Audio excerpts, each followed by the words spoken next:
So I got to marathon speed no limits at Oakwood 23 times in one day. This is the most times I've ever ridden a coaster in one day, and I want to talk about both the ride and how it feels to do that many rides. So Speed No Limits is a Gerstlauer Eurofighter, and it's definitely not a bad ride unless you hate Gerstlauers and you're Sean Sandbrook and you think they give you a little bit of gear steak. However, it isn't the best ride in the world because it is just a Eurofighter, and it was the first one of them as well, so it was the first roller coaster to feature a beyond vertical drop at 97 degrees. So first of all, I'm just going to talk about the layout of the ride, and then I'm going to talk about how it feels to go through the layout of the ride 23 times in one day. So the layout of the ride starts with a quick short right hand turn out of the station before you go up the vertical lift hill. Like the Smiler, also a Gerstlauer, it takes quite a long time to latch onto the lift hill. The lift hill is also quite slow, but this isn't really a bad thing because it just means that you get to enjoy the vertical lift hill for a while. Vertical lift hill is quite fun because you lie on your back for all of it. So when you get to the top of your hill, you go straight down the drop without being slowed down. It's quite a big drop and it's 97 degrees, so you definitely get pulled out of your seat a bit and get lots of airtime. You then reach the bottom of the hill, which is quite a forceful part of the ride, which brings you up into a large airtime hill. This large airtime hill is quite forceful actually, and offers about minus 1.2 Gs of force, which is some pretty strong ejector airtime sustained throughout the whole hill. You can quite easily feel this if you manage to get a loose restraint. Then you go down again past the camera and go into an overbanked turn, which isn't too forceful but does offer some force. This part of the ride can be a bit shaky though if you're on the outer seats, and on a bad ride can give you some head banging. You then go up into a vertical loop, which again offers some good forces. Then when you're at the top of the loop, you do get a little bit of hang time, which is definitely very fun. You then go up into the mid-course brake run, which doesn't really slow you down, and then you go for a quick little dip down into the barrel roll. The dip doesn't offer any airtime and it's just there so that you get off the mid-course brake run. Barrel roll here offers a little bit of hang time, and then you turn round into a 540 degree helix. This helix is very forceful and does offer a good amount of sustained G-force. Some people might grey out here, however I didn't, although I hardly ever grey out, and the forces are very sustained. Then you just shoot into the brake run, and in my case go around again another 22 times.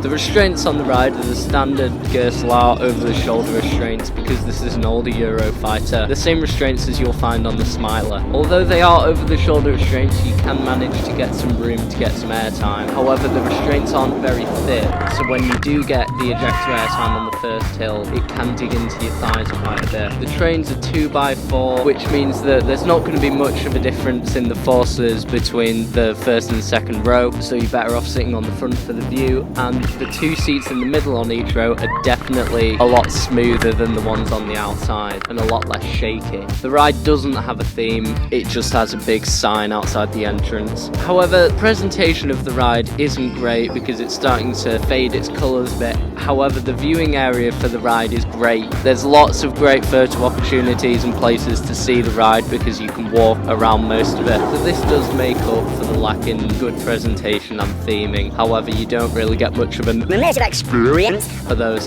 theme park enthusiasts out there. The smoothness of this ride isn't the best because it is an older Gerstlauer. However, it's definitely not unrideable, as I demonstrated after going on it 23 times. People who do complain about rough rides though will find this ride not as re-rideable as me. However, keep in mind it isn't terrible, and if you want the smoother experience, I would definitely recommend sitting in the middle seats. The operations of this ride are actually quite good considering how small the park is. Although they only have one member of staff on, almost every dispatch while I was there happened before the next train got round, and despite the park being so quiet that I managed to get a Zen ride on this, where I was the only person on the train, they still chose to keep two trains running on the circuit. It doesn't have a soundtrack or anything like that, however it doesn't need to be because it's only a small park that it's located in. The queue lines are nothing special, and it does widen a lot before you get on it for not much of a reason, which would annoy me if there was a queue. However, most people when they visit Oakwood aren't going to have to deal with much of a queue at all. Now I'm going to go through the layout of the ride, explaining how it feels when I was marathoning it. So the lift hill, after doing it so many times, seemed to feel relaxing because I was lying on my back and it had a lot of good views to look at.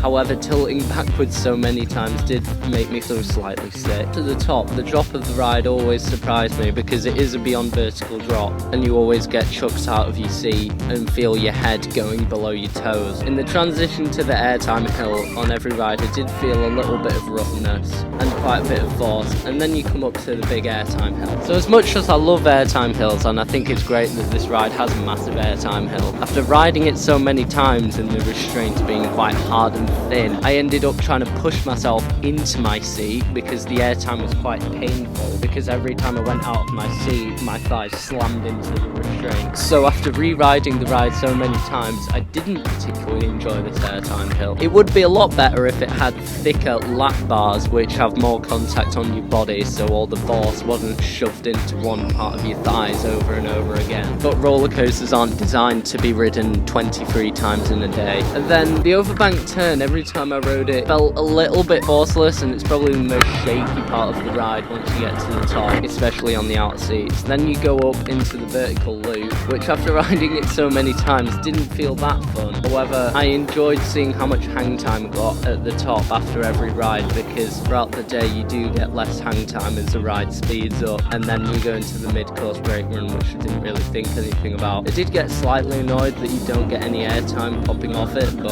oh well. And then the barrel roll felt quite fun after doing it many times. However, one ride felt one of my organs feel a lot of pain going through it. I don't think this is anything to do with the ride, I just think I maybe had a stitch or some trap wind or something. And then you go into the 540-degree helix. Doing this a lot of times, you definitely felt the force on it, and although it sounds weird, I like to make my face tissues loose and feel them get pulled to the ground. Surprisingly, after riding it so many times in a row, I didn't grey out, as I've said before. However, I do not grey out easily. The sustained force on this part of the ride has probably contributed to me feeling very tired after it. So how did it feel after riding this ride? The most times I went on this ride without having to get out of my seat was 8 times, and I think I did it 8 times without leaving my seat twice. And for one of my rides, I was the only person on the train. For this ride, I decided to just keep silent and listen to what I could hear on the train on my own without any screaming, which was a fun experience. I got to know the ride and how it runs very well, which will help me to give it a score for the review at the end. I thought it was a great experience getting to ride a roller coaster so many times in one day, because this doesn't happen at the bigger parks. Since Wicker Man has opened, I've been to Alton Towers 5 times and I've only gotten to ride it once, and at Oakwood I've ridden Speed 23 times in one day. So after riding it, no, I did not get a bit of gear steak, Mr. Sean Sambrook,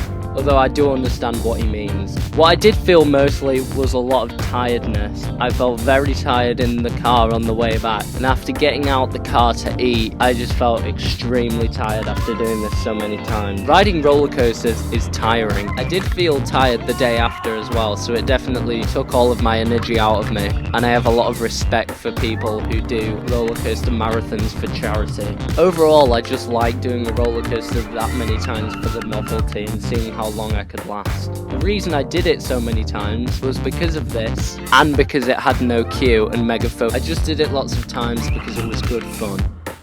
So now, after I know almost everything about this ride in terms of how it feels, I'm going to give it a review score. So after riding this ride many times, I decided that it's definitely a fun ride and it gives you a lot of enjoyment. It's nothing world class and it's not even the best ride at the park, but it definitely hits my definition for a good coaster perfectly, which means that I'm going to give it a 6. This ride is good, but not outstanding. You should be excited to ride it, but don't go out of your way to ride this ride specifically. It's enjoyable, it's fun, it's a good time, and it isn't too painful. So I hope you like this video.